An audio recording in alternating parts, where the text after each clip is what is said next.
Mm. So what would one do in that circumstance? Because that actually is something that I've experienced. Mm. Receiving validation from certain people and receiving rejection from certain people that I experienced held equal value to me. And so, I'm asking for myself, but I think it's a really common experience. And so, what does one do to mend that so that there isn't a fragmented perception of oneself? Mm. Mm-hmm. Mm. Well, from my perspective, it's all about understanding truth, because I dealt with that a lot of my life. I struggled to keep a idea that was positive of myself. I often had very destructive ideas of who I was.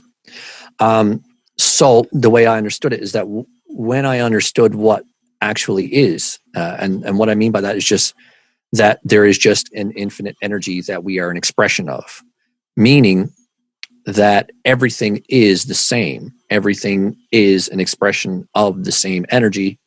So everything is and everyone is all the same thing. So inherently in that fact, how could you determine what has higher value and what has lesser value? So like I said, if I experienced praise and encouragement from some people in my life, but then I encountered others who basically brought me down or attempted to bring me down, I would understand, for one, that what they're saying is false. Like if they said you're a shitty human, or you're bad at this, or I don't know, whatever it was that insulted me and made me feel less than, I could understand that. Well, the communication, the information that they're transferring to you essentially is that you are less than. You are not whole. You are not what you need to be.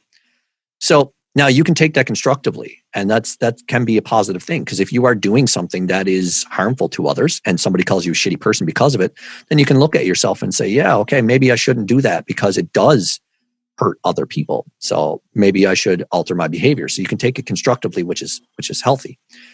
But if it's not something like that and somebody just wants to hurt you, you can see it in two different ways. You can see that they are hurt themselves, and nobody who feels whole wants to hurt others.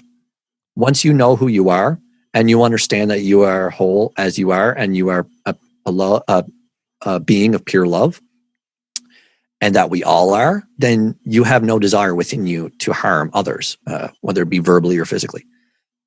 So you can understand that when someone insults you and does so just to harm you, or rejects you, or whatever it is that you're interpreting as them trying to hurt you, or not even trying to, but they just did something and it did hurt you, you can understand that you're already whole, and you don't need their validation in order to feel that. You don't need the approval of others to know what you are.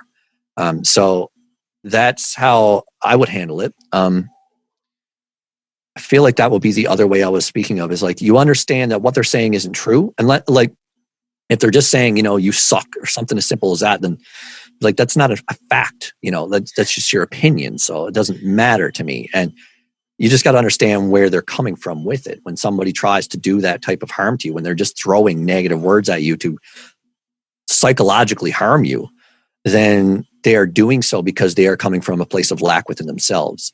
And if anything, your response should be, it's okay, I understand you believe that, but I still love you. That will be my response anyways. I tend to try to steer away from words like should, but yeah, that's how I would handle it. If somebody was insulting me, I'd be like, yeah, I can see why you think that, but I don't agree, but I still love you, even though you think I'm bad. Like, that's been my approach for everything. If anybody referred to me in any negative sense over the past 7 years, then I would just be like, yeah, okay, I get you have that opinion, and I get that.